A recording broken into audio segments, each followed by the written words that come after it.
Hi. Keeping promises. Many times we make promises every day in life. You make promises to many people. A promise is like a contract you keep. So we make contracts every time. People with good intentions make promises, but people with good character keep them.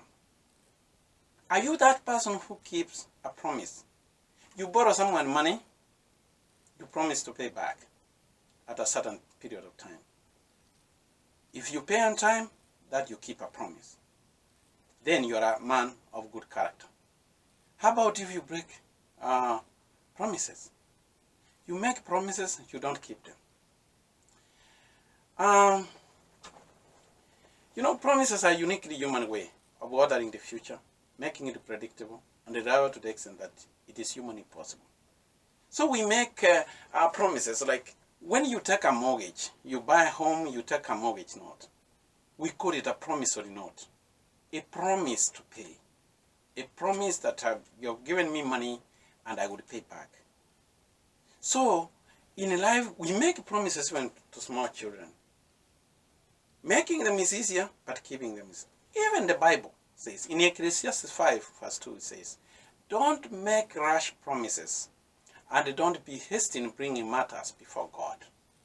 After all, God is in heaven and you are here on earth, so let your words be few. So, the best way, if you know you will not keep a promise, don't make one. But life is full of promises. You have to make promises daily. So why don't people keep promises? Sometimes they come and turn around after maybe they wanted something, they will promise I will do that when they are given that, and they don't keep promises. Then they will say, I was not in my right mind. Maybe I was too happy that time. Then that's why I didn't keep. I was under pressure or I was drunk. Actually, there's one say, never believe a promise somebody is making when he's drunk. And then maybe you say, the situation has changed. When you make a promise, you say, I was young. That time I was poor. You will say, maybe your friends help you. Then you say, I will never forget you. But when you become rich, you are on a castle, you feel like you don't want to keep that promise. Or that I was ignorant. Those are some of the stories they say. But that's not true. Let me take you to the Bible. There is a story of David, King David, and Jonathan. When David had become king, and he asked, is there anyone still left of the house of Saul to whom I can show kindness for Jonathan's sake? That is a question he had asked. Briefly to tell you about this, David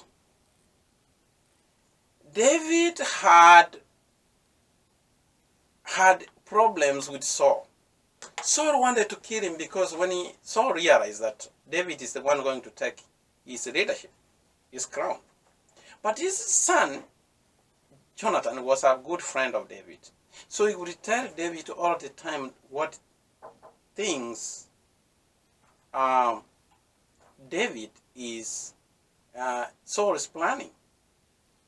So, but when he became king, he decided, because Jonathan had helped him and he said that he would keep that promise, and he did keep the promise.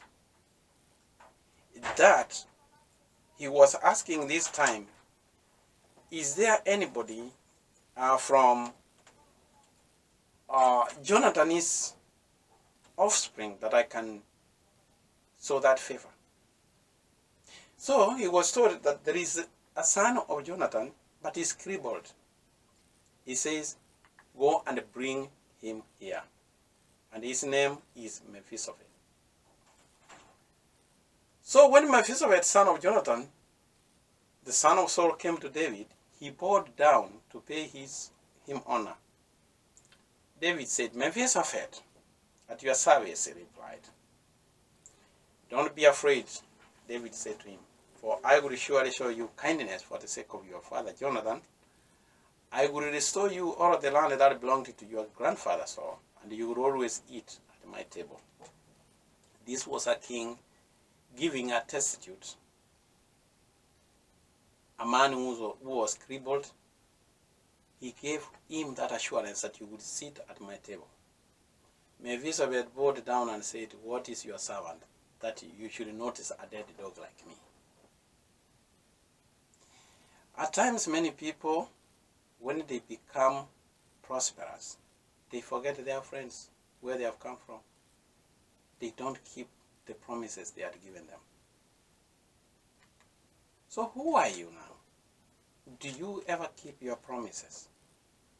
Somebody helps you, you promise that you will never forget. But immediately you have been helped, you forget, and you start throwing stones to the same person who has helped you. Do you ever keep your promises? Do you keep your promises in life? This man was a king, but he kept that promise and made sure Jonathan, his son, will eat with him the rest of his life. How many times have you kept your promises? So it is always good to keep your promises. Can you recall back? Is there somebody you owe that the promise you gave you have not kept? You know, as I say, when you were born, the only way people knew that you were alive, you were crying. Then the people around you were smiling, and they brought warm clothes, and they made you. You promised that because they have clothed you, you will not cry again. So you owe this world that when you die, when you leave this world, you will go smiling. Because the world clothed you. That's a promise you gave them. But if you find it, your smile will only depend how much you kept many promises you made in this world. So look carefully. If you owe anybody a promise, go and fulfill it. Thank you. Hi, my name is Joshua Mandi, CEO, Managing Broker, Soft Landing Real Estate Services. We are located in Brooklyn Center, Minnesota. We are a real estate company, and we serve the Twin Cities area and ETC environs. We provide services for sellers who want to sell homes and buyers who want to buy homes. Our excellent service speaks for itself. We have been in business for more than 18 years, serving metro area customers. If you want to buy a home or sell a home, feel free to call on us. We are member of National Association of Realtors, Minnesota Association of Realtors, and Minneapolis Association of Realtors. You will not be disappointed with our services. We promise our motto, we land you home softly. Thank you.